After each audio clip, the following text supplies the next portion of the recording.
Assalamu alaikum. Today the book we have selected is Widows and Daughters by Anna Soborova. ठीक है, इसकी जो writer है Anna Soborova, she is a Russian writer. ठीक है, और वो हेड ऑफ डिपार्टमेंट भी हैं एशियन लिटरेचर की. ठीक है, उन्हें 2009 में सितारा इम्तियाज़ से भी नवाजा गया by Pakistani president for a contribution towards Pakistan cultural heritage. ठीक है, और इससे अंदाज़ा होता है कि ये राइटर जो हैं काफ़ी अथेंटिक हैं, इनकी काफ़ी स्टडीज़ हैं साउथ एशियन कल्चर को लेके.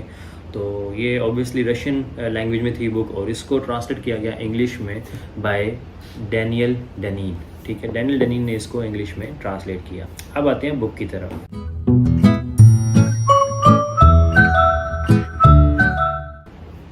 इस बुक का टाइटल हम अगर देखें तो उसमें लिखा है विडोज़ एंड डॉटर्स. ठीक है, जिससे हमें ये इंडिकेशन मिलती है कि इसमें सिर्फ वुमेन का जिक्र होगा या डॉटर्स होंगी या in the form of widows होंगी. ठीक है, लेकिन जब हम इसको पढ़ते हैं तो हमें आइडिया होता है कि ये अपने टाइटल के अलावा भी बहुत सारे एरियाज़ हैं जिनको एनकम्पस करती है. ठीक है, फॉर एग्ज़ाम्पल ये सिर्फ वुमेन के ऊपर बात नहीं करती बल्कि उन तमाम आस्पेक्ट्स की बात करती हैं जो शेप कर रहे हैं सोसाइटी को, कल्चर को या पॉलिटिक्स को इन साउथ एशिया. ठीक है, and obviously the place of women in that as well. ठीक है, उसके बाद जो हमें चीज़ नज़र आती है इनकी बुक में वो ये है कि ये क्योंकि रशियन है तो इनकी तरफ वेस्टर्न जो फेमिनिज़म का कंसेप्ट है उसकी बहुत ज़्यादा क्रिटिक मिलती है. ये जो वेस्टर्न कंसेप्ट ऑफ नेशनहुड है, स्टेटहुड है, मदरहुड है, या उनकी डेफिनेशन जो है फेमिनिज़म की, उनको बहुत क्रिटिक करती हुई नज़र आती हैं. ठीक है, डिफरेंट लेंस यूज़ करती हुई नज़र आती हैं, जैसे साइकोलॉजी. ठीक है, उसके बाद ओरिएंटलिज़म और फेमिनिज़म ऑब्वियसली ये यूज़ करती हैं अपने पॉइंट्स को जस्टिफाई करने के लिए और वेस्टर्न जो कंसेप्ट्स हैं उनको निगेट करने के लिए. उसके अलावा जो इस बुक में है वो बता रही हैं कि वुमेन का रोल कैसे प्ले किया गया साउथ एशिया में. वुमेन जब फॉलोअर है तब किस तरह बिहेव करती है, वुमेन जब पॉलिटिकल लीडर है तब किस तरह बिहेव करती है, वुमेन डोमेस्टिक लाइफ में जब सब्जुगेटेड है या ऑप्रेस्ड है तो कैसे बिहेव कर रही है. ठीक है,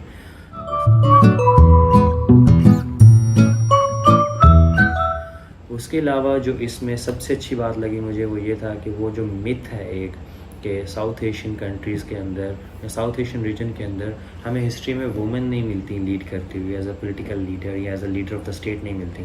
तो इस बुक ने उस मिथ को out of the window throw कर दिया फॉर गुड, क्योंकि इसमें बहुत सारे जो है रेफरेंसेस हैं और मेंशन हैं उन लेडीज़ के जिन्होंने किसी न किसी दौर में सब कॉन्टिनेंट में साउथ एशिया में रूल किया है. ठीक है, और इफेक्टिवली रूल किया है.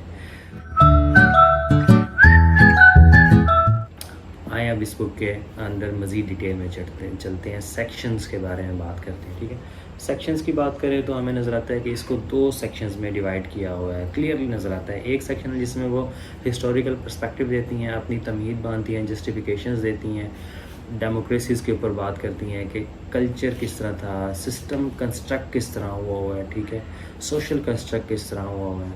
डेमोक्रेसीज़ की बात करते हुए बात कहती हैं कि जो साउथ एशिया है इसमें डेमोक्रेसी जो है वो इनफेक्टिव या डिफेक्टिव डेमोक्रेसीज़ हैं, इलिबरल डेमोक्रेसीज़ हैं. इनकी डेफिनेशन उन्होंने की है और बहुत प्यारा एग्जाम्पलीफाई किया है. उसके मतलब मैं डिटेल नहीं बताऊंगा ऑब्वियसली, वरना आपको बुक पढ़ने का मज़ा नहीं आएगा. यहाँ बुक पढ़ने की तरफ जाएंगे नहीं, तो जब आप बुक पढ़ेंगे तो आपको आइडिया होगा कि वो पाकिस्तानी या इंडियन या साउथ एशियन डेमोक्रेसीज़ को किस तरह देखते हैं और किस तरह डिफ़ाइन करके लॉजिकली प्रूव भी करती हैं अपने पॉइंट को. ठीक है, उसके बाद हम चलते हैं तो वो बताती हैं डिफरेंट स्टेट्स की आइडियोलॉजीज़ को बताती हैं.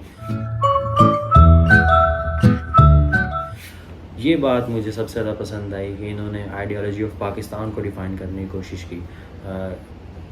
जो इल्लामा इकबाल के बेटे थे क्या जावेद इकबाल साहब, उनकी जो वर्डिंग है उनकी बुक आइडियोलॉजी ऑफ पाकिस्तान, उसको वो नरेट करती हैं और कहती हैं कि आइडियोलॉजी ऑफ पाकिस्तान जो है वो एक्चुअली थी क्या. मुझे ये पढ़ के बहुत अच्छा लगा क्योंकि मेरे जहन में भी आइडियोलॉजी ऑफ पाकिस्तान है काफ़ी हद तक क्लियर हो गई और इकबाल का जो कंसेप्ट था वो भी क्लियर हो गया नेशनहुड के बारे में. Muslims do not have a notion of Pakistan as the fatherland or motherland. They do not believe in worshipping the geographical features of a country called Pakistan. They are not prepared to lay down their lives merely for Pakistan's dust, trees, deserts, mountains or rivers. This form of patriotism, according to them, is adulterous. इन ताज़ा खुदाओं में बड़ा सबसे वतन है. शायद आपको भी recall हो रहा हो ठीक है। But in their native soil Muslims are ready and willing to lay down their lives for the regional और cultural principle on which the state of Pakistan is founded. ये है आइडियोलॉजी ऑफ पाकिस्तान जो जावेद इकबाल साहब नरेट कर रहे हैं या बयान करने की कोशिश करते हैं, जिसको मेंशन किया है इस बुक में आना सोबरोवा ने, ठीक है। तो ये बातें करती हैं। उसके बाद वो सेकंड पार्ट की तरफ जाते हैं जिसमें वो काइंड ऑफ बायोग्राफीज़ हैं बेनज़ीर भुट्टो की,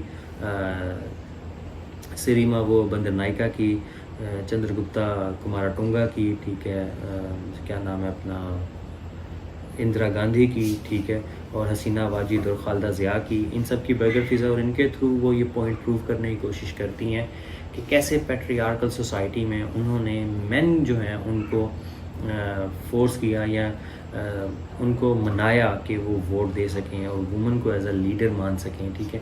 और इसके अलावा जो पैट्रियार्कल सोसाइटी है उसमें उन्होंने कैसे लीड करके दिखाया, ठीक है। और जब वो पावर में आ जाती थी तो उनका बिहेवियर कैसे चेंज होता था टूवर्ड्स देयर फीमेल जो पब्लिक है डोमेस्टिक एरिया में जो है उनका, उसमें जो फीमेल है उनके मुतालिक उनका रवैया कैसा होता था, ठीक है। इन सब को डिस्कस किया है।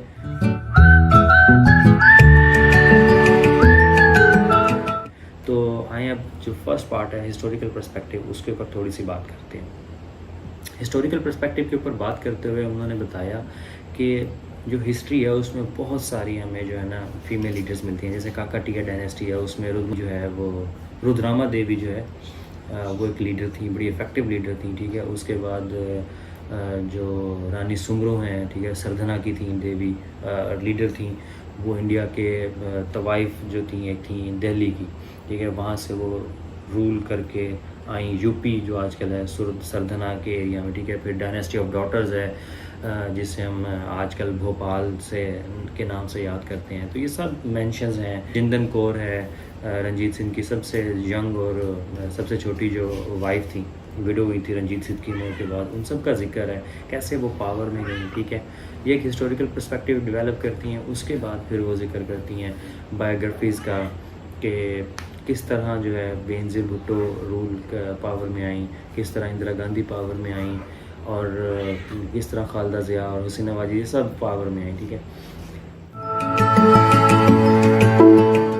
जिसकी सबसे अच्छी बात लगी मुझे वो थी इसका कंक्लूजन एपिलॉग, जिसमें वो क्रक्स निकालती हैं सारी बातों का। वो कहती हैं कि वुमेन जो है ना हमेशा ट्रेजिडीज़ और सफरिंग के साथ लिंक्ड है उनकी पावर।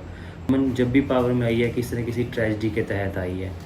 लाइक बेनज़ीर जब आई तो उसके वालिद की डेथ असैसिनेशन हुई थी, ज़िया जो है वो मारे गए थे प्लेन क्रैश में, तब जो है बेनज़ीर आई, ठीक है। Same happen with Khaleda Zia, same happen with Hasina Wajid, ठीक है। Same happen with Indira Gandhi, the successor of her father died, तो इंदिरा गांधी मंजर-ए-आम पर आई। तो सिरिमा वो बंदर नायका भी ऐसे ही आई। तो वो बताने की कोशिश करती हैं कि फ़ीमेल पावर जो है ना वो लिंक्ड है ट्रेजिडीज़ के साथ, सफरिंग्स के साथ, ठीक है। इसी को वो आगे लेके चलती हैं और कहती हैं कि इसका मतलब women are not equal to man in politics in subcontinent या इन साउथ एशिया। क्यों? क्योंकि उनका जो पॉलिटिकल सफ़र है वो उस तरह शुरू नहीं होता जिस तरह बाकी पार्टीज़ का या बाकी मेंबर्स मेल मेंबर्स का होता है। वो साइकोफिज़िकल जो है उस एस्पेक्ट में भी वीक है मेन से, ठीक है। उनकी जो पावर है वो वोटिंग से लिंक नहीं है, ठीक है। वो जो पॉलिटिकल कल्चर है उससे लिंक नहीं है, बल्कि वो लिंक्ड है तो सिर्फ़ और सिर्फ ट्रेजिडीज़ और सफरिंग्स के साथ, ठीक है। ये जिक्र वो करती हैं अपने एपिलॉग में और बड़ा प्यारा उसको डिस्कस किया हुआ उन्होंने, ठीक है।